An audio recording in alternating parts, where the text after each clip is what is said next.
Hello there. Kia ora. Let's have a little chat about our kind of hypocritical Prime Minister. This is the same Prime Minister who, when he was an MP, got a Tesla that he paid for partly with the clean car discount that he then went into Parliament and argued against, and then when he got into government, repealed completely, which ends on the 31st of December. So nobody else can do that, and he's not going to pay it back. And it's not like he doesn't have the funds to do so. He is a millionaire after all. In the news yesterday, though, it was revealed that he's been taking private Te Reo lessons with a tutor that's paid for by the taxpayer.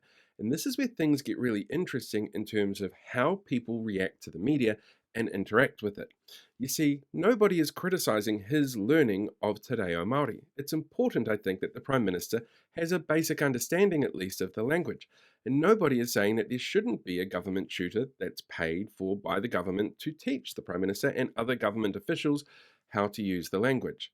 The problem is, though, that this is a comment that he made, that it should be paid for by private citizens wanting to learn it themselves. And he's not doing that, which is kind of hypocritical. And if you have a look at how our media tends to cover politicians, they tend to focus on individual actions and individual responsibilities and their outcomes. But after an election period, we tend to see it go left a little bit because new governments and new policies mean collective outcomes get the focus. But this story that we've seen in a couple of different places, including over in Australia, highlights the fact that this is an individual action based on individual responsibility with an individual outcome. That's very right leaning, but the commentators don't get that. And there's a couple of reasons for that. The first is that people tend to pick and choose their biases when it comes to the media, and if they like something, it's going to agree with their political preferences. If they don't like something, it's automatically on the other side. And somebody who has voted for the Prime Minister or voted for this government criticizing it is not something you're going to see happen so soon after an election very often. But there's also the fact that people aren't educated in what right and left leaning media is.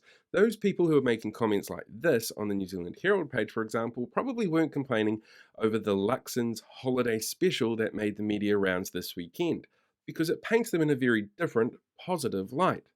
But this isn't about what their family's doing. This is a story about a person who said they should pay for it themselves and isn't doing that.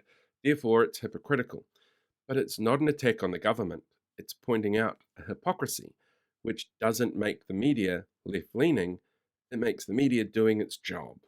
And people need to be educated on that, because if they don't, well, then they tend to make idiots of themselves and then make really poor decisions based on really poor information, like how they go out and vote, which we kind of just saw. So, yeah, it's really important that you're aware of the difference between right leaning and left leaning media, especially when it comes to things like politics that gets people so highly emotional.